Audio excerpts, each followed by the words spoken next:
Learning some new details today in the case that involves 3-year-old Ellie Lorenzo. Her body was found in a San Jose dumpster.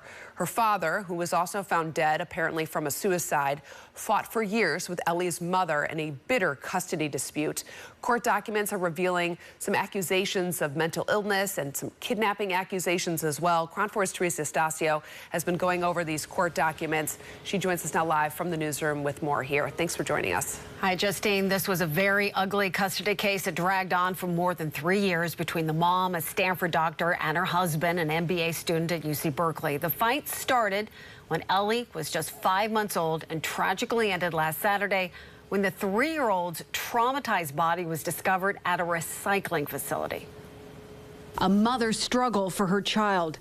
In 2021, court documents obtained by KRON 4 News reveal that Crystal Obi, Ellie Lorenzo's mother, pleaded with the court for full custody shortly after separating from Ellie's father, Jared Lorenzo.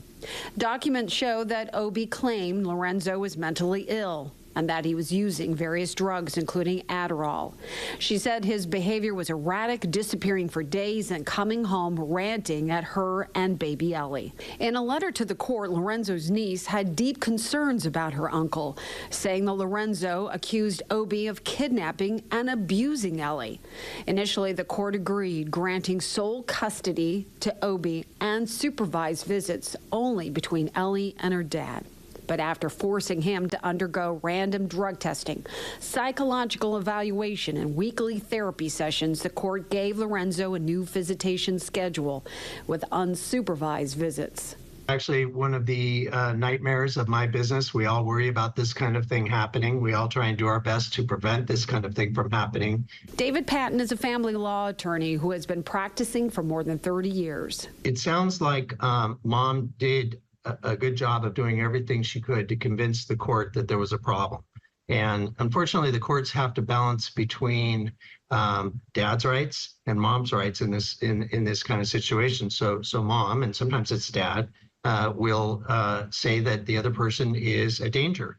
And also, unfortunately, sometimes people that are going through custody battles for various reasons say that, even if it's not true. Last Thursday, Ellie's mom says that she kissed her daughter goodbye as her dad took her to stay at his Fremont home. A family friend says that the mom and daughter were planning on moving to Texas soon and were working out a deal with Lorenzo so that he could still see his daughter.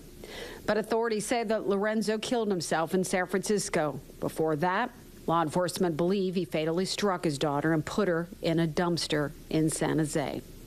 An autopsy reveals that she died of blunt force trauma to the head. And unfortunately, once in a while, the courts get it wrong, and there's a tragedy like this, and it's very, very sad. We have heard from a family friend that there is a plan to hold a memorial for Ellie in the near future, but they are too distraught to make plans right now. Reporting in the newsroom, Teresa Estacio. Back to you, Justine. Teresa, do you think this is just a case where the system failed? I think it's hard to say. I mean, as the attorney was mentioning, that they have to balance the rights of a dad as well as the rights of a mom. And often in these situations, it's a lot of accusations one way or another.